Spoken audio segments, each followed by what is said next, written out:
Halo teman-teman, jadi hari ini kita akan mempelajari tentang tanah dan juga proses pembentukannya. Sebenarnya tanah itu apa sih? Nah, tanah atau disebut fedosfer adalah lapisan paling atas litosfer yang terbentuk dari campuran hasil pelapukan, bahan organik, bahan anorganik, air, dan udara. Tanah merupakan lapisan permukaan bumi yang secara fisik berfungsi sebagai tempat tumbuh dan berkembangnya perakaran penopang tegak tumbuhnya tanaman, serta menyerupai kebutuhan air dan udara. Jadi kalau gak ada tanah, gak ada tumbuhan dong. Benar banget. Bahkan, karena nggak ada tumbuhan yang menjadi produsen utama, nggak akan ada yang namanya ekosistem di darat. Ini membuktikan seberapa penting tanah untuk makhluk hidup. Selanjutnya, kita akan bahas faktor-faktor pembentuk tanah. Ada banyak faktor yang mempengaruhi pembentukan tanah, antara lain 1. Iklim, seperti jumlah curah hujan dan intensitas hujan. 2. Organisme, seperti tumbuhan yang mempercepat pelapukan dan membantu proses pembentukan humus. 3. Bahan induk atau bahan penyusunnya. 4. Topografi, yaitu tebal tipisnya tanah serta sistem drainase atau pengaliran. 5. Dan yang terakhir waktu, tergantung waktunya berbeda-beda juga jenis tanahnya. Selain bentuk tanah juga memiliki sifat-sifat juga karena bumi ini sangat luas, setiap tempat memiliki sifat-sifat yang berbeda. Kita mengelompokkannya menjadi beberapa kelompok, yaitu 1. Sifat fisik tanah yang merupakan sifat tanah yang dapat dilihat langsung oleh mata dan dirasakan dengan sentuhan.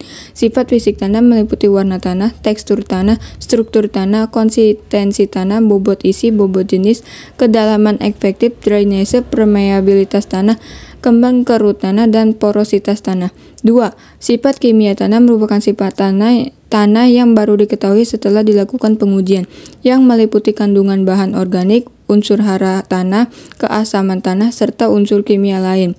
3. Sifat biologi tanah adalah partikel-partikel padat berupa makhluk hidup pembentuk tanah, yang meliputi total mikroorganisme tanah, jumlah jamur tanah, jumlah bakteri, dan total respirasi tanah. Tanah memiliki banyak jenis. Secara garis besar, tanah dapat dikelompokkan menjadi 7 kelompok, yaitu 1. Tanah vulkanis, yaitu tanah yang terbentuk dari material-material vulkanis yang dapat dikelompokkan menjadi A. Tanah andosol, terbentuk dari abu vulkanis yang mengalami pelapukan. Ini sangat baik untuk pertanian dan perkebunan. B. Tanah regosol, terbentuk dari endapan baru vulkanis yang memiliki butiran kasar dan belum mengalami pelapisan. C.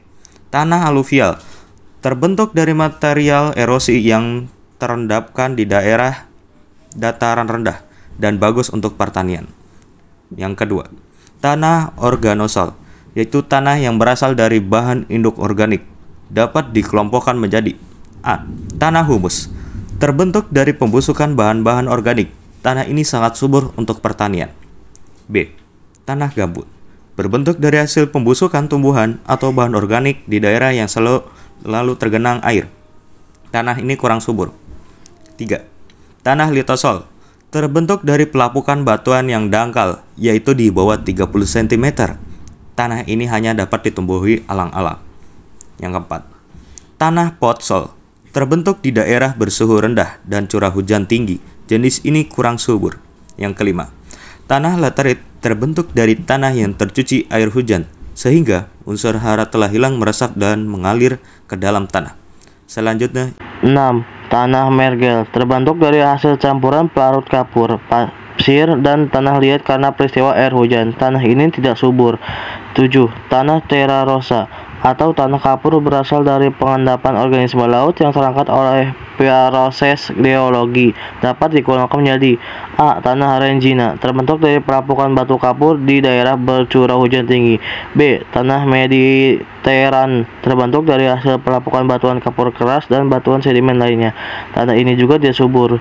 Setelah kita membahas proses pembentukan tanah, selanjutnya kita akan membahas manfaat tanah. Selain untuk tempat berpijak manusia, tentu saja tanah memiliki manfaat vital lain, yaitu 1. Tempat tumbuh dan berkembangnya perakaran tanaman. 2. Penyedia kebutuhan primer tanaman seperti air, udara, dan unsur-unsur hara. 3. Penyedia kebutuhan sekunder tanaman, yaitu zat-zat pemacu pertumbuhan seperti hormon, vitamin, dan asam organik. 4. Habitat biota tanah seperti organisme penggebur tanah, hama, dan penyakit tanaman. Sesuatu yang terbentuk pastilah akan terpecah, begitu pula dengan tanah.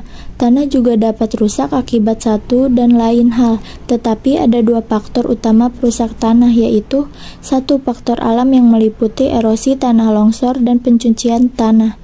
Dua, dan juga faktor perilaku manusia meliputi perusakan hutan, pertambangan terbuka, dan ladang berpindah. Nah, masa kita hanya bisa merusak, kita juga harus bisa menjaga kualitas tanah dengan mencegah dan mengatasi kerusakan tanah yang disebut dengan konservasi tanah. Konservasi tanah dapat dibagi menjadi 3, yaitu 1. Metode vegetatif, yaitu metode pengawetan tanah dengan menggunakan tanaman atau tumbuhan untuk mengontrol erosi, seperti penanaman secara berbaris, penanaman berganda, penanaman bergilir, dan reboisasi atau penghutanan kembali. Kedua, metode mekanik atau teknik, yaitu metode pengawetan tanah menggunakan teknik pengolahan tanah, seperti pengolahan tanah menurut garis kontur, pembuatan tanggul, pembuatan teras, dan pembuatan saluran air atau drainase. Ketiga, metode kimia. Metode ini dilakukan dengan bahan kimia untuk memperbaiki struktur tanah. Bahan kimia yang digunakan disebut dengan soil conditioner, yang digunakan untuk memantapkan struktur tanah. Nah, tadi itu merupakan segala seluk-beluk tentang tanah dari pengertian, proses, dan perawatan. Sekian dari kami. Terima kasih.